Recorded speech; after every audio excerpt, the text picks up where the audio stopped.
I mean, anybody coming in the early stage of their career, I think the first bit and is that we provide a lot of support to our new consultants and new doctors. We want people to succeed. So once we've recruited you there, our job is to make sure you're successful at what you're doing. So we are invested in their success, and that's the starting point of all. Whether it's coming right from the board all the way down to the medical directors and within the hospitals, hospital managers, we are invested in our people succeeding.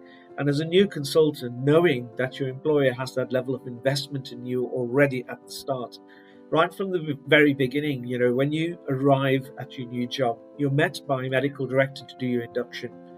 You have a detailed induction program which involves the entire MDT. It involves the receptionist at your hospital. It involves, the cleaning team. It involves the psychology team. Everybody's there to teach you something, to help you do your job a little bit better and settle into the job. So, and that process is not a single day. It's something that runs for the entire, it runs for as long as each individual needs it. And after that induction, we do set up a mentoring process as well. Because what we do right now is every doctor has a weekly call as well with a medical director. So every week, a medical director rings you to say, how are you? What's happening? Is anything you're concerned about? Is anything I can help you with? Is anything you would like me to raise elsewhere? And that's part of that support package that's immediately available for every doctor that comes along to us. Because it's very easy to sit here and talk about money. Money would be the easiest thing to talk about. And the pay packet is a good pay packet. Let's not hide away from that. Money is important. But actually, you don't want to take a job where the money is good and the support is really bad.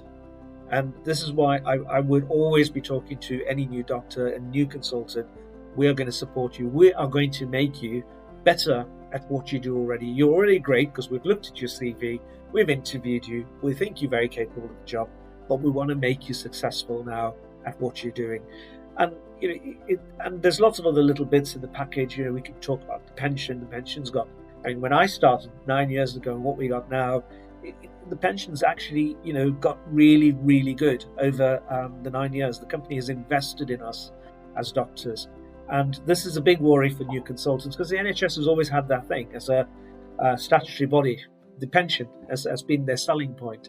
And doctors will go, but my pension. It's no longer the same. We are an equivalent, if not better. And I think it is important when we talk about money because in recruitment and new consultants, they're young, they have young families. And so they do want to know what's the remuneration package? What do you have to offer me? So we do. I always get asked about pensions when we're talking recruitment. They ask about private healthcare. That's part of the package. How much you want to buy into private healthcare, that's an individual basis for each doctor to make those decisions. But probably more importantly, Matt, and you've seen this as a new consultant coming in from the NHS, the education package, the importance we place on people attending peer group, the importance we place on going to Grand Round, the importance of attending MAC, these are already structures that are well established within the company and have been from the very first day I started back in September 2012.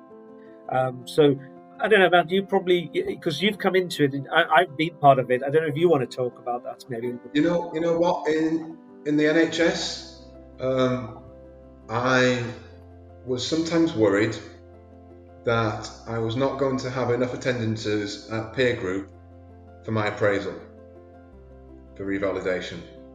It was so difficult to get there. And within Cygnet, we have monthly peer groups. And obviously at the moment, everything is via online kind of video conferencing. It's very easy to attend them. Yeah. I feel more linked in with my consultant colleagues in a pandemic than I ever did in the NHS without a pandemic. Yeah.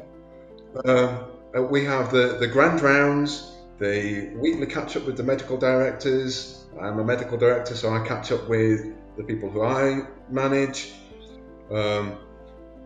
There's lots and lots of opportunity to link in with your consultant colleagues. So even though we are sometimes within Cygnet in smaller hospitals than we might be used to. We're far more linked in than anywhere I've ever worked before.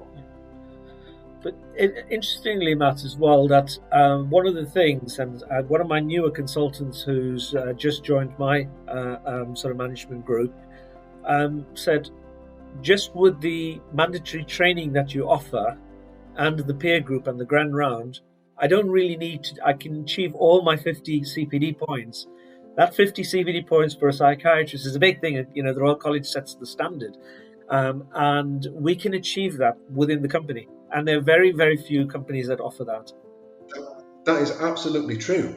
But on top of that, if you want to do a course, you know, whatever it is, if I wanted to go to the British Neuropsychiatry Association conference, I complete my training request form, get it signed by my manager, I send it to Achieve, they book me on it, they pay for it. Yep.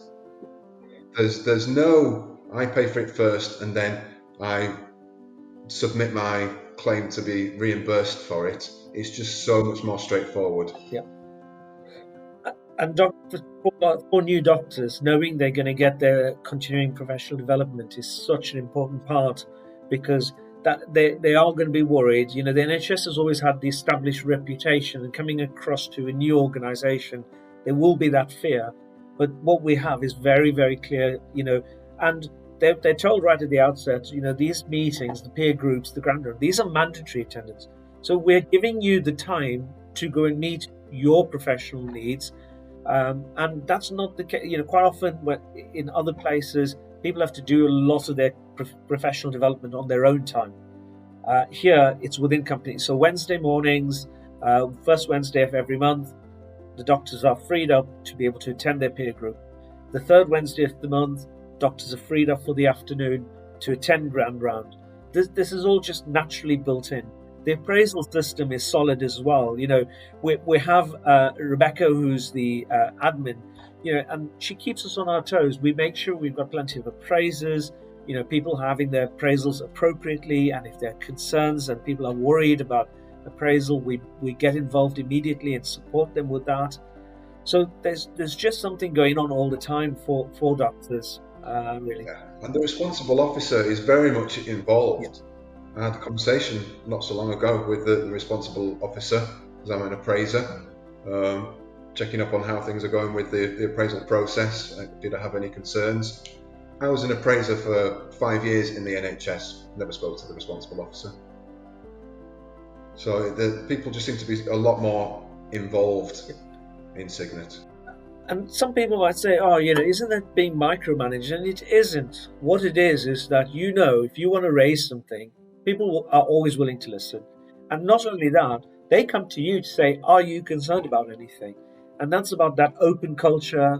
It's about, you know, being well led. You know, if we're talking the lingo of CQC, it's well led. When your RO rings you, and I've got my call with the RO tomorrow to go through all my doctors and where they're at with appraisal, where they're at with supervision, and all of the different things, revalidation. You know, these are things we put in to support new doctors. And for doctors get very, very anxious about appraisal. They see it as a pass-fail kind of process. And what I've learned through the way we do appraisals, actually, this is about me and what do I want to achieve in the next year? Where have I been for the last year? Where do I need to go for the next year? And where do I see myself in the next 3 years or 5 years? And it's made me much, much more reflective. The way we do it at Cygnet, it's made me think about everything I do, even kind of, how does my personal life affect me professionally? How does my professional life affect me personally? And the appraisers we have, the quality, you know, they get the training. The appraisers are trained internally, and we meet, you know, twice a year we meet to do that quality assurance about where we're at, about the quality of what we're doing. And doctors should feel, you know, that when they come to us, they should feel reassured that we're going to do this and the quality of what we're doing this. We're not worried about the quantity, because everybody will get there. Everybody will have it done. But are they having it done properly? That's the key bit for me. And look, it's the other bit for doctors, there's choice. I think, you know, we alluded to this earlier on again. We have so many different services. If you come into a service and you're a good doctor, but you feel, oh, I'm not really feeling this, I've been working in this female services for 6 months, is there something else I could be moving to? Is there something I can consider? So we have choices for people. It's not going to be, if you don't fit the service, you don't fit in anywhere.